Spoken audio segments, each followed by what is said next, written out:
어서와 집사들. 역대 최대 실적 그리고 4.46% 급락, AI 메모리가 여전히 견조하다는 낙관과 균열이 시작됐다는 경계가 맞서는 요즘 장세에서 7월 7일 삼성전자는 2분기 잠정 영업이 89조 4천억 원을 공시해 역대 분기 최대야.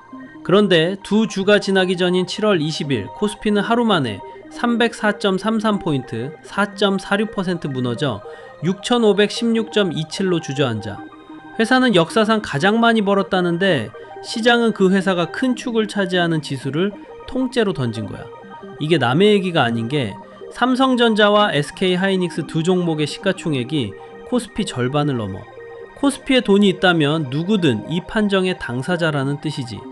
역대 최대 실적이 진짜 신호라면 눌린 지수가 다시 설 명분이 되는 거고, 착실하면 방향은 달라져. 게다가 고점이니 차익 실현이겠지 라고 넘기기엔 걸리는 게 하나 있어. 같은 7월 1일부터 20일까지 반도체 수출은 전년보다 180.6% 늘었거든. 수요가 꺾여서 던진 거라면 실물은 왜 이렇게 뜨거울까? 이 급락을 두고 시장에는 두 개의 이야기가 동시에 돌았어. 한쪽은 AI 메모리 사이클은 여전히 견조하고 다가오는 실적 발표가 눌린 반도체 투톱의 반등 트리거가 된다고 말해. 다른 쪽은 투톱 쏠림과 7월 급락에서 보듯 사이클엔 이미 균열이 시작됐다고 하지. 흥미로운 건 양쪽 다 실제 물증을 쥐고 있다는 점이야. 낙관론에는 89조 4천억 원이라는 공시 숫자와 180.6%라는 관세청 통계가 있고, 비관론에는 투톱 쏠림과 7월 20일의 급락, 그리고 어닝 서프라이즈를 내고도 8% 빠진 인텔이라는 7월 23일의 사례가 있어. 서로 다른 데이터를 보고 있으니 둘 다 자기 눈에는 반박 불가능해 보이는 거야. 그러니 순서대로 확인해보자. 실적부터. 첫 번째 질문, 실적이 정말 좋았을까? 아니면 좋아 보였을 뿐일까? 7월 7일 공시로 돌아가 보면 잠정 영업이익 89조 4천억 원, 역대 분기 최대라는 수식어에 과장은 없어. 심지어 직원들에게 줄 특별성과급 충당금을 빼고 보면 실질 이익은 100조 원 안팎이라는 계산까지 나와. 숫자 자체에는 균열의 흔적이 안 보여. 짚고 갈 조건이 하나 있는데 이 89조 4천억 원은 회사 전체를 합친 값이야. 그렇다면 그 뒤의 급락은 대체 무엇을 보고 난 반응이었을까? 두 번째 질문으로 넘어가자. 급락이 수요 붕괴의 신호라면 흔적은 주가보다 실물에 먼저 남아야 해. 그래서 관세청 통관 데이터를 열어보면 7월 1일부터 20일까지 반도체 수출 221억 달러, 전년 같은 기간보다 180.6% 늘었어. 같은 기간 한국 전체 수출은 549억 달러로 신기록이었고, 그중 상당 부분이 반도체 하나에서 나왔지. 적어도 7월 20일까지의 실물 데이터에 수요가 식었다는 증거는 없어. 그런데 집사들, 이 숫자 정확히 반대로도 읽혀. 수출에서 한 품목이 차지하는 비중이 그만큼 크다는 것. 또 하나, 5월 말 기준 삼성전자와 SK하이닉스의 합산 시가총액이 코스피 전체의 50.71%라는 것. 견조함의 증거와 쏠림 리스크의 증거가 같은 숫자인 거야. 반도체를 안 산 사람도 코스피를 들고 있는 한 반도체 주주가 된 구조지. 그럼 시장은 대체 무엇에 반응해서 판 걸까? 여기서 열쇠가 되는 장면이 태평양 건너에서 나와. 7월 23일 인텔의 2분기 실적 발표. 매출 161억 달러로 시장 예상 약 144억 달러를 크게 넘었고, 조정 주당 순이익도 0.42달러로 예상치 0.21달러를 훌쩍 넘었어. 양쪽 다 압도한 어닝 서프라이즈였지. 정작 다음날 인텔 주가는 약 8% 급락해 필라델피아 반도체 지수도 4.3% 밀렸고, 실적이 좋으면 주가가 오른다는 상식이 눈앞에서 깨진 거야. 왜일까? 시장이 이미 반도체 슈퍼사이클을 주가에 상당 부분 미리 반영해뒀기 때문이지, 얼마 벌었나는 이미 아는 이야기라 새 정보가 아니고 남은 변수는 앞으로 얼마 쓸 건가야. 시장은 이익 숫자가 아니라 앞으로의 투자 계획에 하악질을 하며 주식을 던진 거지. 주가를 움직이는 건 실적이 아니라 실적과 기대의 차이, 그리고 미래 투자의 무게였던 거야. 그렇다면 삼성전자와 SK하이닉스가 보내는 공급 확장 신호는 어느 쪽일까? 호재일까? 인텔과 같은 종류의 경고일까? 확장의 물증은 차고 넘쳐. SK하이닉스는 7월 10일 나스닥의 ADR, 그러니까 미국 증시에서 달러로 거래되는 예탁 증서를 상장하면서 265억 달러, 우리 돈 약 40조 원을 조달했어.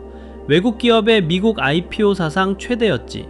반도체 장비를 주문하고 받기까지 걸리는 시간도 길어졌고, 최종 수요처인 알파벳은 연간 설비 투자 전망을 올려잡았어. 돈도 장비도 고객의 투자 의지도 전부 실제해. 문제는 시점이야.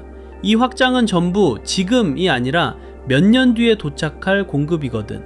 장비 납품 기간이 길어졌다는 건 업계 전체가 동시에 증설 버튼을 눌렀다는 뜻이고, 같은 시기 중국 CXMT는 대규모 IPO로 저가 디램 확장의 실탄을 확보했어. 지금 낙관론이 드는 최고의 증거들이 동시에 다음 사이클의 공급 과잉 리스크를 차곡차곡 정립하고 있는 셈이지.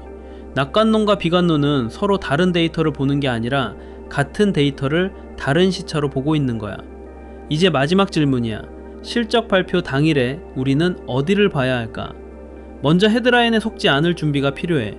인텔 사례를 그대로 대입하면 당일 주가를 결정하는 건 이익 숫자가 아닐 가능성이 높아. 컨퍼런스 콜에서 나오는 하반기 설비 투자 계획, HBM과 DDR5 수요에 대한 코멘트, 그 한 줄이 진짜 발표문이야. 조건은 하나 더 얹혀 있어. 7월 16일 한국은행이 3년 6개월 만에 기준금리를 2.50%에서 2.75%로 올리면서 국내 유동성 환경이 이전보다 빡빡해진 상태에서 그 한 줄을 맞게 된다는 것. 자, 처음의 질문으로 돌아가자. 역대 최대 실적과 지수 급락, 어느 쪽이 틀린 신호였을까? 증거의 무게중심은 수요는 아직 견조하다 쪽이야. 관세청 공식 통계로 확인되는 180.6%라는 실물 출하에는 둔화의 흔적이 없고, 최종 수요처인 알파벳은 투자 전망을 오히려 올렸으니까. 반대편의 핵심 불증인 7월 20일 급락은 밸류에이션 조정이나 차익 실현으로도 읽힐 수 있어서 수요 붕괴의 증거로 쓰기엔 약해. 다만 이 판정에는 단서가 붙어. 인텔이 보여줬듯 좋은 실적이 좋은 주가를 보장하지는 않는다는 것. 견조로는 펀더멘털에서는 우위지만 그 우위가 발표 당일에 반등까지 데려온다는 보장은 별개야. 그리고 판정을 통째로 뒤집을 조건이 하나 있어. 컨퍼런스 콜에서 하반기 투자나 HBM 수요에 대해 유보적인 속도를 조절하겠다는 코멘트가 나오는 경우야. 그 한 줄이 나오는 순간 180.6%는 이미 지나간 기록이 되고 무게중심은 균열 쪽으로 넘어가. 그래서 앞으로 지켜볼 건 세 가지야. 첫째, SK하이닉스와 7월 30일 삼성전자 컨퍼런스 콜의 하반기 설비 투자 가이던스와 HBM, DDR5 수요 코멘트, 이익 숫자보다 이 톤이 먼저야. 둘째, 빅테크 실적에서 AI 데이터 센터 투자가 한 번 더 상향되는지.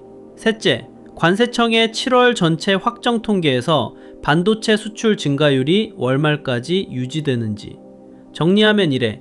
이번 반도체 실적 시즌의 진짜 발표문은 89조 원이라는 이익이 아니라 컨퍼런스 콜에서 나올 앞으로 얼마 쓸 건가라는 한 줄이야. 집사들은 그 한 줄이 나올 때까지 식빵 굽고 지켜보면 돼. 오늘도 시청해줘서 고마워. 추루값 벌고 싶으면 구독, 좋아요 누르고 가라고. 그럼 다음 돈 냄새 날 때 보자. 안녕.